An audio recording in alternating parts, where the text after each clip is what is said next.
Welcome back, Great Canadian Fight Show, reporting live. It's game night. The Calgary Flames are in tough right now. We're going to be keeping you in touch with that because we're fans, but we're a fight show back in your life again. One half of the fight show again, Alex Daudicell reporting live from beautiful Calgary, Alberta. Joined as always by my co-host, the brilliant Kyle Allen. How we doing, buddy boy? We're doing good, man. We're doing good. Exciting night of fights this weekend. It's been a while since we had a pay-per-view, so looking forward to that. Other than that, yeah, man, as always, we're doing good. We're doing good. Awesome, man. Indeed. Last weekend, we had some fights and we're going to get into it. It was UFC fight night. Rob Font and Marlon Vera going at it in a fight with some major bantamweight title implications. They duked it out in the main event, Kyle. Give me your thoughts on the card. What'd you think? Overall, I thought the card was pretty decent. The main event probably stealing the show, but definitely some notable fights on the card, I would say. Yeah, overall, I thought it was pretty good. Probably a little bit better than the last couple fight nights we've had. I mean, the standards are low, but this was a good fight night again. Exciting moments, good finishes, some good first round finishes. But we're going to start with this main event. Both guys coming in hot. Rob Font coming in with a very, very razor thin decision loss to Jose Aldo, who doesn't lose very often in his career, as you know, folks. Going up against Marlon Vera, who's on a hot streak, coming off, turning fan favorite Frankie Edgar into a meme. Great performance by Marlon Vera. Kyle, what did he do that really, really convinced you that this guy could be the next guy? Yeah, this is kind of why I picked him. I've been watching him for a while. He just has, it just seems like his game keeps getting better every fight. Every fight you see him, he's a little bit better. Going back to like the Sean O'Malley fight, obviously derailing the hype train a little bit. And then I think he lost to Jose Aldo after that, which is what it is. But then after that, that Frankie Edgar fight, and this fight, and every fight, he seems like he's getting better. His tools are improving. And yeah, his kicks were, I think, a main factor in this fight. His distance control, I think, was another big one. And yeah, against a tough Rob Font that's usually really good, he made Rob Font look not so good. So yeah, he, like I said, he keeps getting better. Yeah, not so good indeed. But you know what, Rob Font to me, I mean, if the rounds were like 3 to 4 minutes, I feel like Rob Font would be undefeated in his career. Like he has the tendency of just kind of dropping his guard, getting a little sloppy in the late minute of the rounds. And I mean, that's where Marlon Vera stole the fight essentially on a couple of those rounds there at the last minute. He had the Shawn Michaels sweet chin music there in the fourth round, an unbelievable kick to the face. I mean, this guy, you know, he has the opportunity to empty the gas tank, and I love guys that go for it.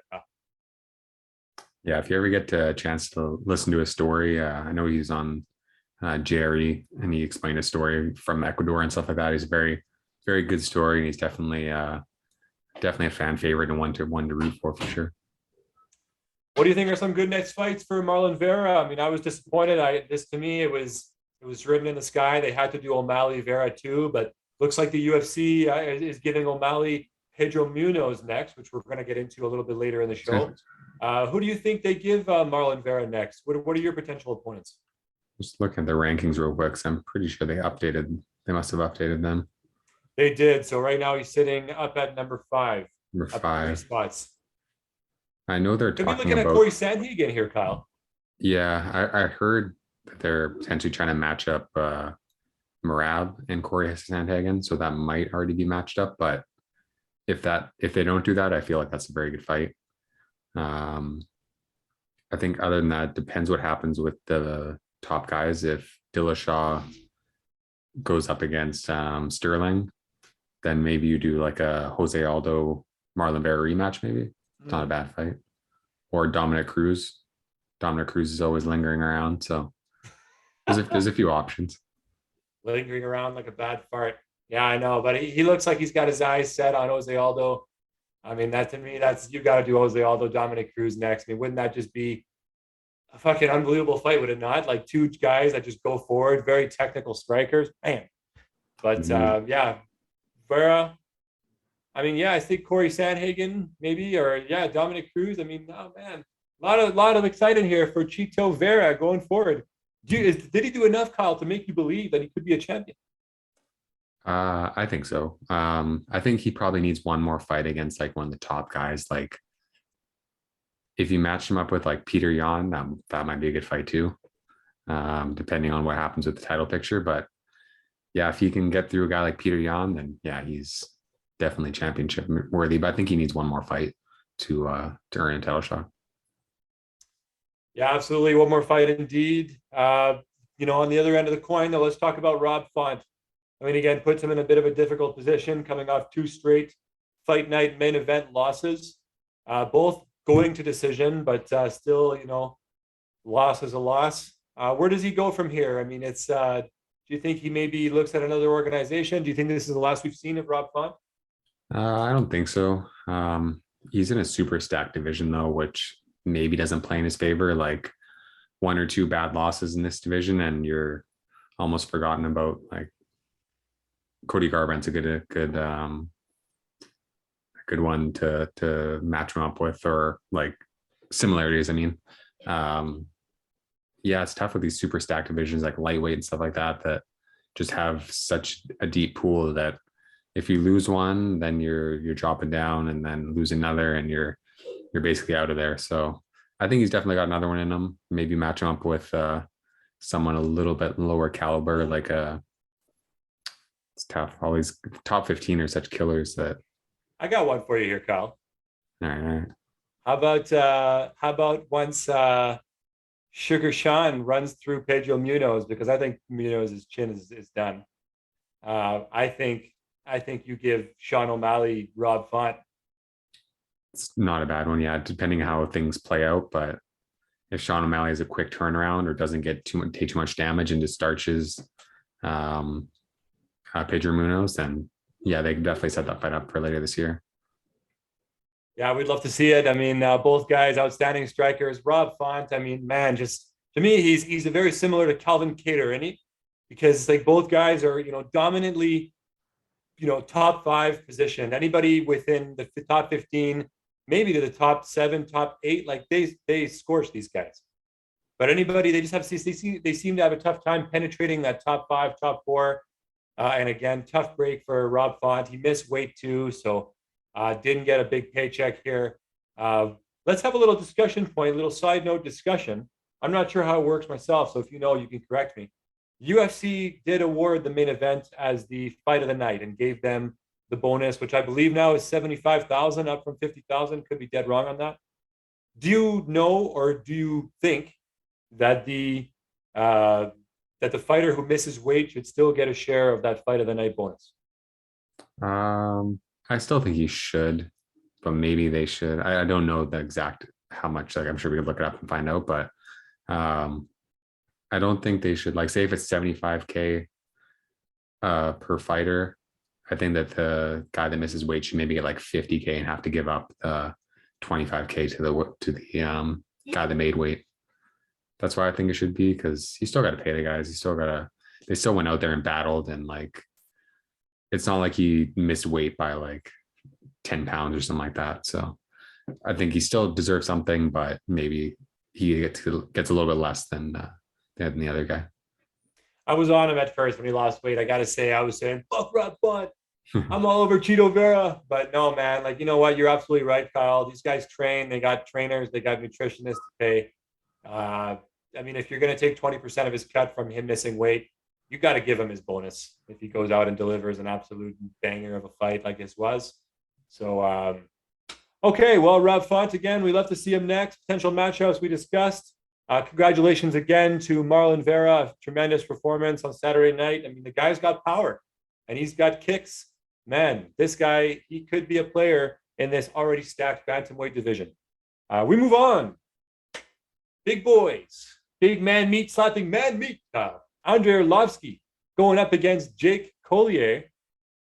I had Collier winning this fight. I'm not gonna sound the alarm for this one because it's not a hill that I'm gonna die on. I love Andrei Arlovsky, but I had Collier winning this fight. Kyle, are you agreeing with me or you disagreeing with me here, buddy? Uh, I think Arlovsky did enough, but again, it's one of those very like close fights that could have went either way. It was just split decision, right?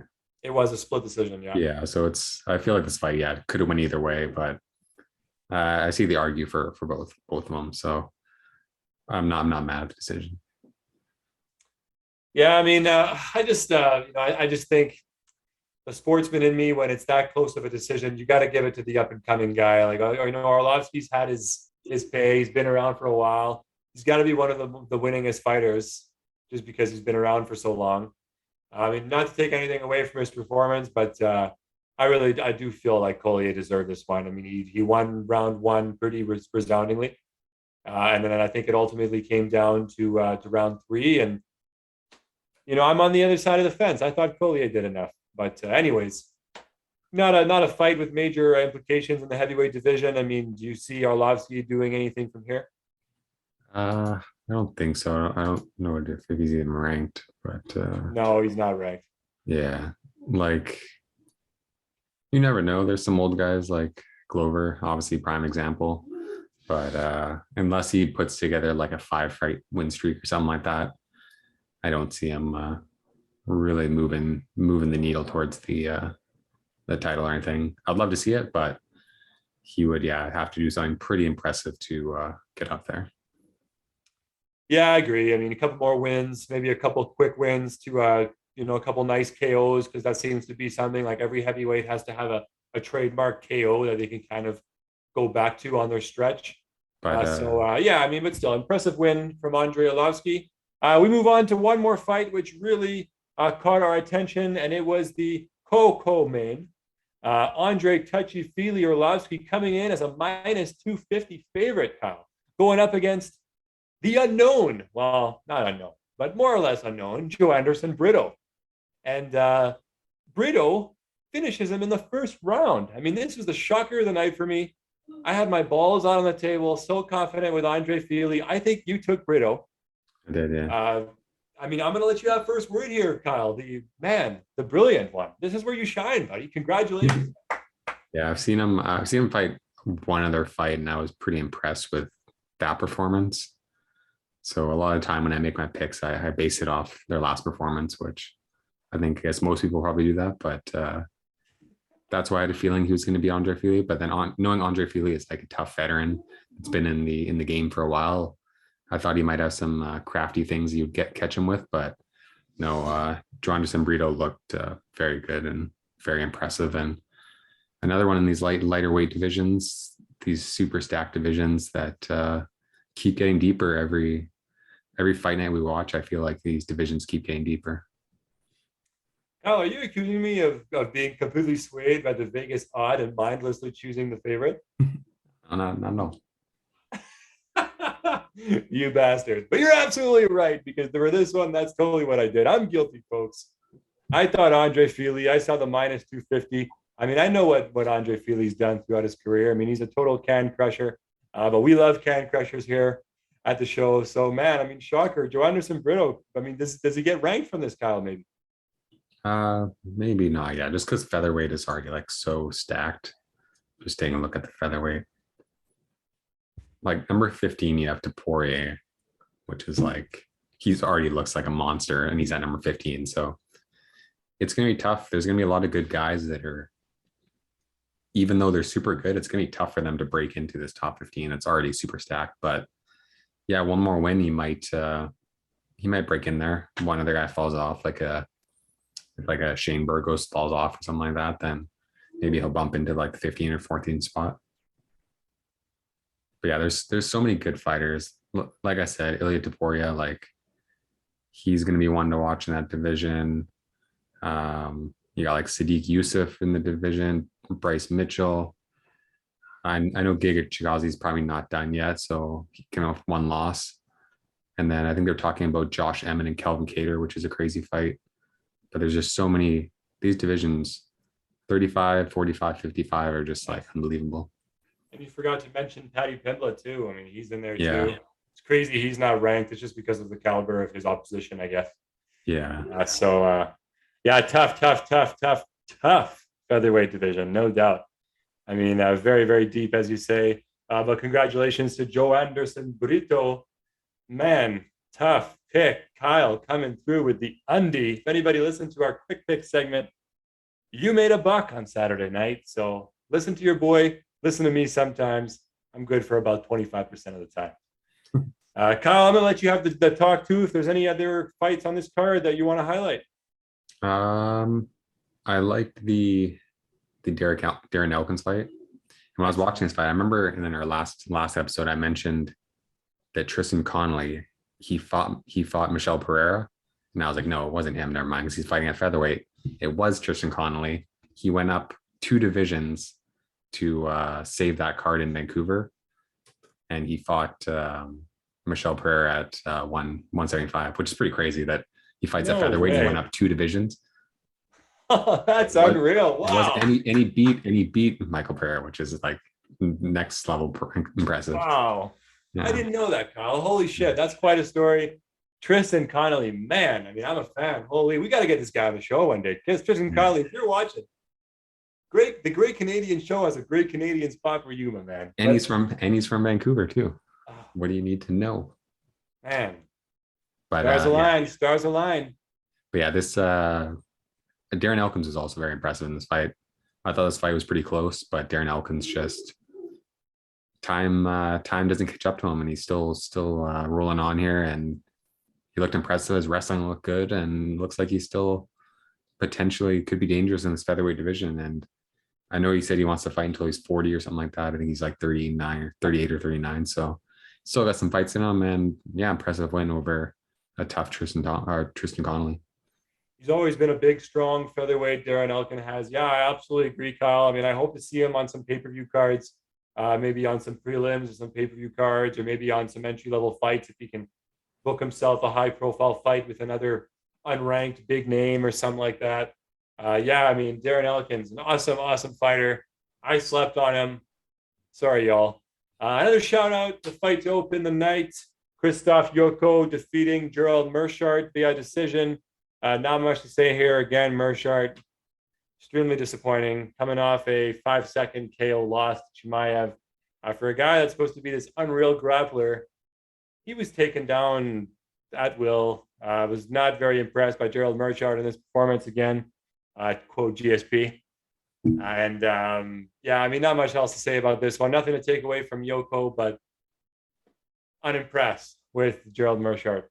Again, a very disappointing decision from Gerald Meerschaert here. Again, nothing to take away from Christoph Yoko. I mean, he came out, he got the job done. But Gerald Meerschaert, for a guy who talks that talk, I mean, very, very disappointing performance for me. Kyle, what were your thoughts on the opening fight on the fight night?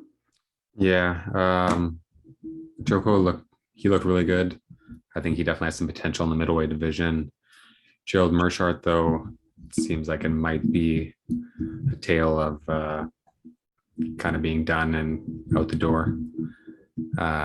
Maybe he'll fare better in a different organization. Maybe he'll go over to Bellator or like PFL. Maybe he'll fare better in one of those organizations. But yeah, just maybe his skill level in the UFC is not quite up to par with some of these guys. But who knows? I don't know what his contract's like. Maybe they'll give him one more and see if he can turn it around. But yeah, not looking too promising though. Yeah, not indeed. But regardless, congratulations again to Christoph Jodko, and congratulations to all the winners on Saturday night. That puts a bow on our analysis for UFC Fight Night Font versus Vera. Kyle Allen, since you got the better of me on this fight night, I'm going to let you go ahead and give your picks for Great Canadian Fight of the Night and Great Canadian Performance of the Night. Yeah, so Fight of the Night, it's hard not to go with the main event. The main event was pretty solid. If I had to choose one other, it might be the Darren Elkins fight. That fight I felt was pretty good. But I'm going to go with the main event. I think it was the most back and forth and high level fight on the card, and I think it delivered. Absolutely, indeed. I mean, you can't disagree. I'm right there with you. Main event is the Great Canadian Fight of the Night. My Great Canadian Performance of the Night. I'm going to go ahead and give it to Joanderson Brito. Again, for the massive underdog coming in, 2-1 underdog coming in. Gets Andre Fili out of there in the first round. Great performance. Definitely increases his stock in that loaded featherweight division. I'm gonna. Folks, we're going to get into everybody's favorite segments here. And it's time for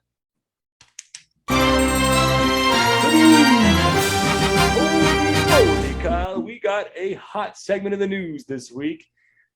A lot of these fights were leaked from the UFC boardroom. I mean, that's what they're saying. But man, do we have a lot of sexy, sexy fights to talk about here. We're going to get right into it. A lot of fantasy matchups coming through. The first one, Hamzat Chimaev is back after a war versus Gilbert Burns. He's back on July 2nd, Kyle. And who's his opponent? Nate motherfucking Diaz. Kyle, Chimaev versus Diaz? What? This is crazy, dude. Yeah, I don't know if this is like a PR stunt by the UFC to kind of force Diaz's hand into this or something like that. But if this is the truth and they have like a signed agreement and signed bout and everything, it's honestly it's a really good fight. I know most people are thinking Nate Diaz isn't going to do too well in that fight, but if you look at how Chimaev fought Burns, if he fights in that reckless manner, I think this fight almost favors Diaz in the later rounds. Like if he's trying to come swinging at Diaz in the last rounds, I think it definitely favors Diaz and he could catch him. And his jiu-jitsu is no joke. Even if he gets taken down, like he has jiu-jitsu on his back. So interesting fight. I don't think it's quite the lopsided matchup as people are putting it, but I think it's an interesting fight. And it Kyle, puts Diaz. are you telling our listeners that they should bet all their money on Nate Diaz to win this fight?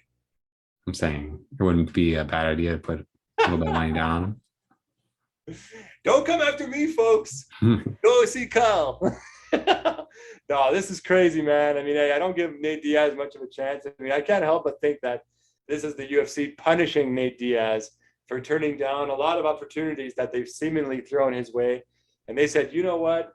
You're going to clown us with these UFC posts, and you're going to clown with these posts saying the fighters we're giving you are trash and the fighters we're giving you are not up to scuff. And you're going to get in there with Hamzat Chimaev, man. And this is going to be a crazy fight. I'm so excited. July 2. Man, I mean, I still think Chimaev wins, but man, this guy has had quite the ride to the title championship here. Next big one on the news. A lot of them to go through here, folks, so bear with us. We got Alexander the Great Volkanovski taking on Blessed Max Holloway. It's the trilogy, Kyle. Could easily be 1-1 going into the third fight. I mean, everybody knows that Holloway won that second fight.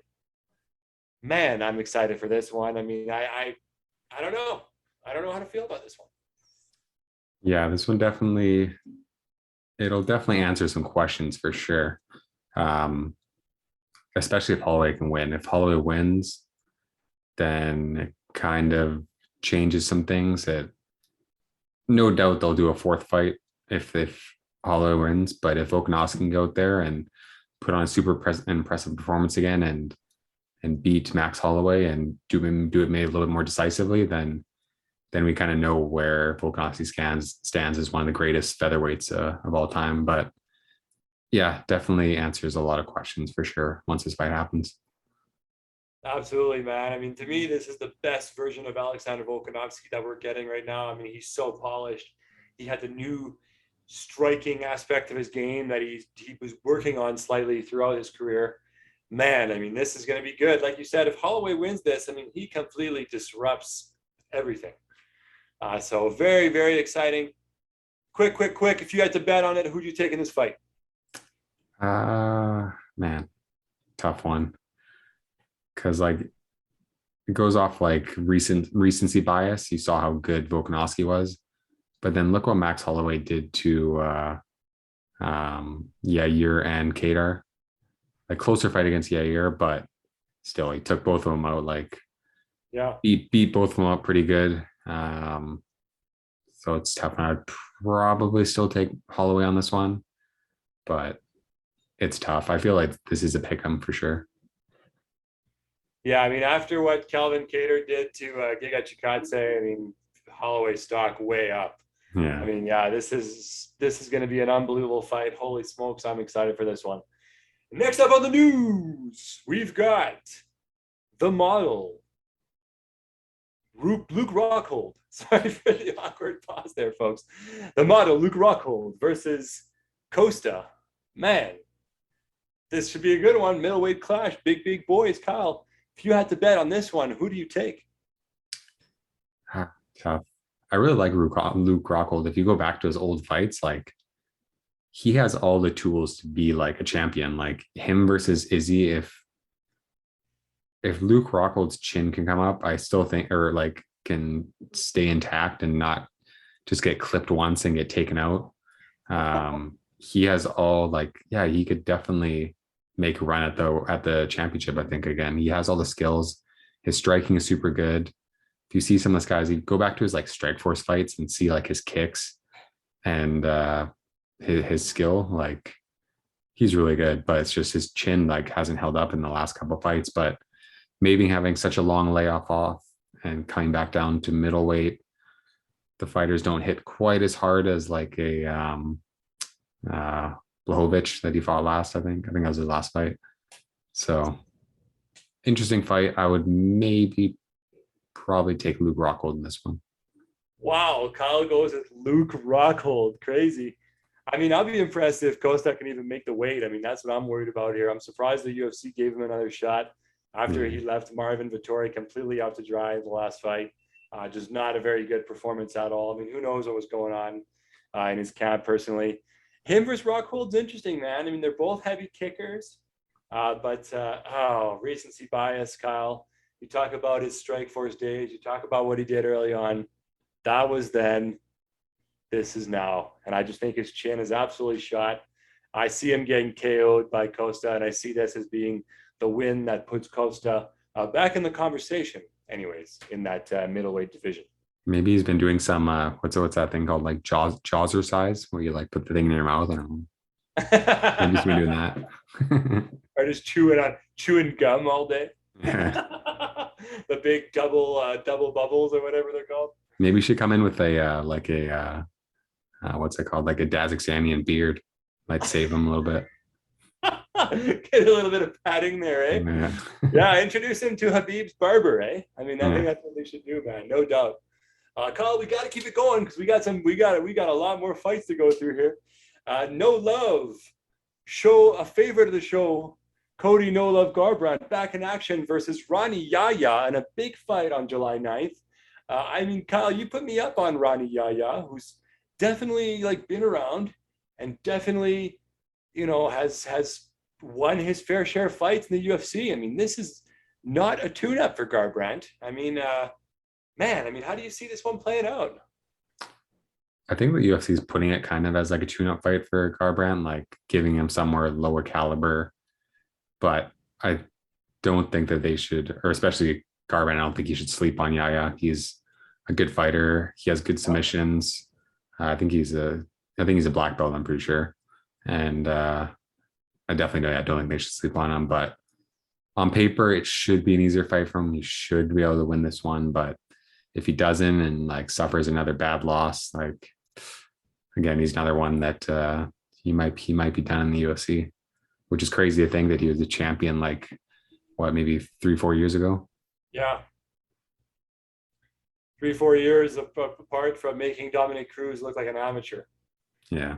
I mean, it's unbelievable what a few bad losses can do to your career mentally. I mean, this has got to be the last fight for Cody Garbrandt in his UFC contract. I mean, it's a win or go home, literally, or win or go bare knuckle. Yeah. I really hope he does it, though. I mean, one of the more exciting fighters back in his day. I mean, guy came out with the sick haircut and the nice style and the sick throat tattoo too, which you got to be a badass if you've got a throat tattoo. I hope to see Garbrandt win it. And I think if there's anyone that he can finish, kind of like he did, golly, the name is evading me, but the guy that he beat at the end of the round, he came in with a shot. Yeah, I'd love to see him get another one of those and just put himself at least back on the radar. Assunção is the name. Rafael Assunção. That's right. Thank you very much, Kyle. So, I'd love to see it. Cody Garbrandt, come on, baby. Let's go, No Love. Get one. It would be bad to put down money. If people put down money, I think they should put it on Garbrandt on this fight. But Yeah, interesting fight. I would say that too, actually, Kyle. I would say he's got his back against the wall. He absolutely knows it. I mean, we're banking on a potential weak chin, but put money on Garbrandt. Absolutely. I like that, buddy. Him and Rocco can do some jaw exercises together. You're killing me with these jogs. I can picture these guys like lifting weights and stuff in their jaw. I mean, darner things have happened. We move on again to another segment of the news. We've got Sugar Sean O'Malley's next matchup. This one came out actually, Kyle, with the leaked images that were leaked from the UFC boardroom. Crazy controversy in the MMA sports world. But O'Malley is coming back against Pedro Munoz. Who knows with Munoz if he can come in and really give O'Malley a prod here. I mean, I don't know. He had a good showing against Jose Aldo in his last fight. Kyle, what are your first thoughts when you heard about this matchup? Yeah, it's definitely. I like it. It's a step up for O'Malley. I think the UFC is like playing O'Malley's fights perfectly. Like, just they should do this with a lot of like younger fighters and potential superstars. Just slowly to give them like small steps up. And I think this is like the perfect step up from his last fight. And I think he keeps on the winning track, keeps on going. But I think this might be probably his toughest fight that he's going to have.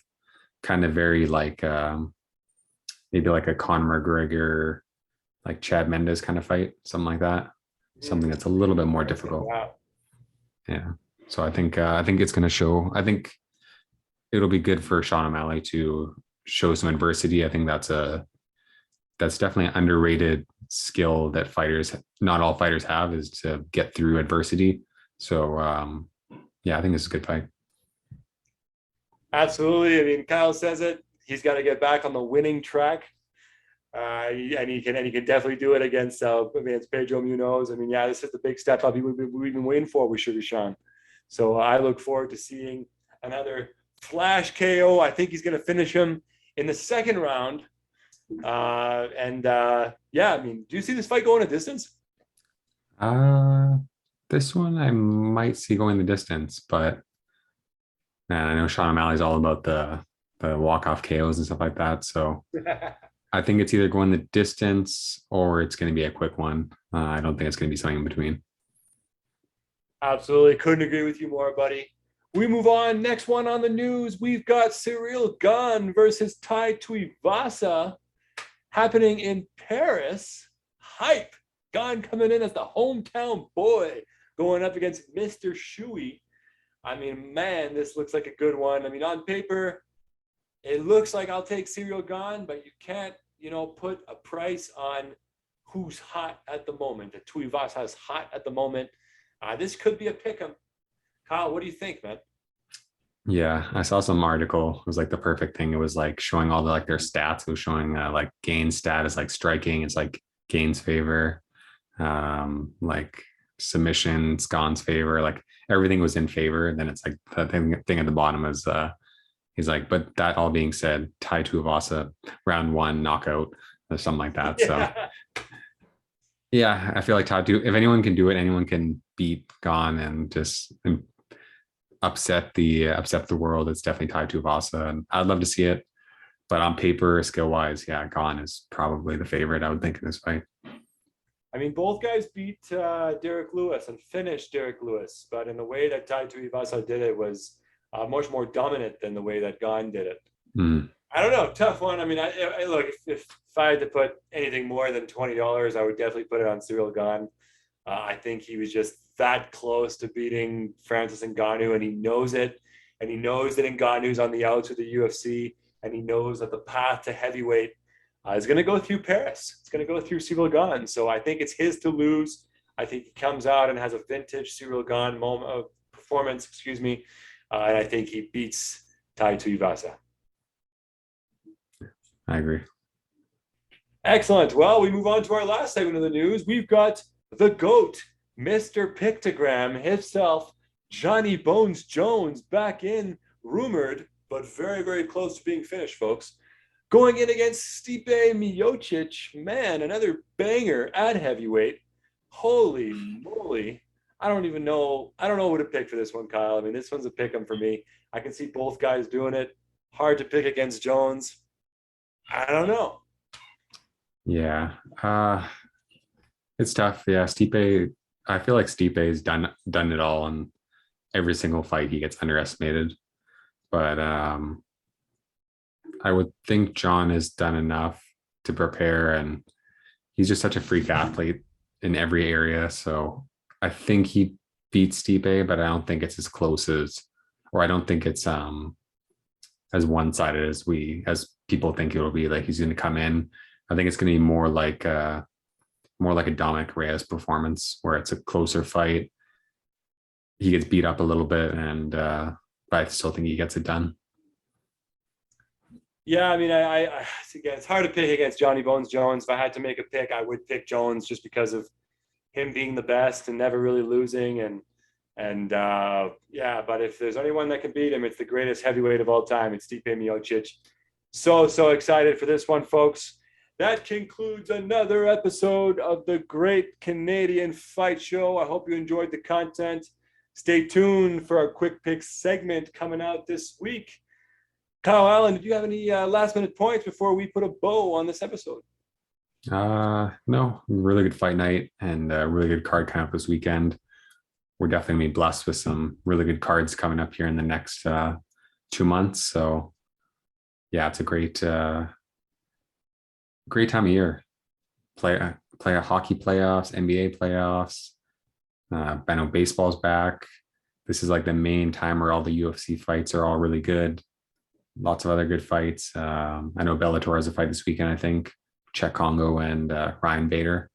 Another good fight. So good time to be a sports fan and fight fan for sure. Good time to be a fight fan indeed. Tune in, folks. UFC 274, quick picks made by your boy coming out later this week as well. We're going to get them to you before the weekend so that you can take a look.